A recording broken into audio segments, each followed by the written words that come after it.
तर पुण्यात भिडे पूल परिसरात नदी पात्राबाहेर पाणी आलेलं आहे। खडकवासला धरणातून 24,000 क्युसेक वेगाने सध्या पाण्याचा विसर्ग सुरू आहे। पुणे शहरात सततच्या पावसामुळे भिडे पूल परिसरात मुठा नदीचं पाणी यात नदी पात्राबाहेर येऊ लागलेलं आहे आणि परिणामी पात्रालगत असलेल्या वस्त्या आणि सोसायट्यांना प्रशासनाकडून सतर्कतेचा इशारा देण्यात आलेला आहे।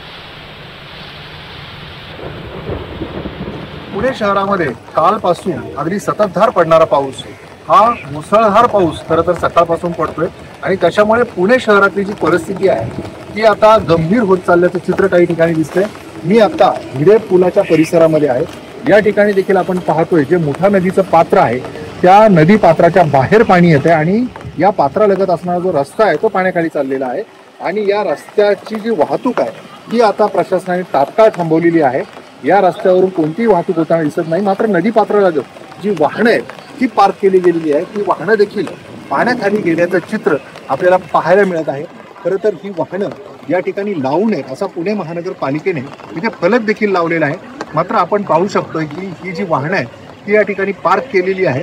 काही वाहनं इथून काढलेली आहेत, मात्र अजूनही या वाहनांच्या बाबतीत अजून सतर्कता बाळगली गेलेली चित्र आपल्याला दिसत नाही आणि इथे काही ढोल पथकाचे जे तरुण आहेत ते देखील इथे नदीपात्राच्या शेजारी उभे आहेत, जे सराव करतात गणेशोत्सवाच्या निमित्ताने।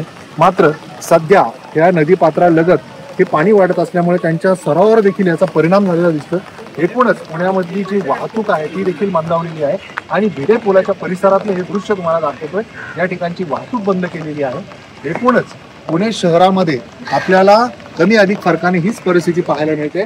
पाण्याचा विसर्ग वाढल्यामुळे आता या नदीपात्रालगत असणाऱ्या सोसायट्यांना देखील सतर्कतेचा इशारा दिलेला आहे। त्यासोबतच या पुणे शहरामध्ये ठिकठिकाणी जिथे पूर परिस्थिती निर्माण होऊ शकते त्यावर प्रशासनाची नजर आहे आणि प्रशासन अलर्ट मोडवर आलेलं आहे। मुळातच आता पाऊस थांबेल अशी आशा करतायत नागरिक। मात्र पुणे वेधशाळेने जो अंदाज वर्तवलेला आहे त्यानुसार उद्या देखील पावसाची ही परिस्थिती राहणार आहे आणि खडकवासलामधून आता 24,000 क्युसेक्स वेगाने हा विसर्ग होतोय, तो पुढच्या काळामध्ये वाढवला देखील जाण्याची शक्यता आहे। त्यामुळे पुणेकरांचे पुढचे काही तास हे सतर्कतेचे असणार आहेत। अविनाश पवार, NDTV मराठी, पुणे।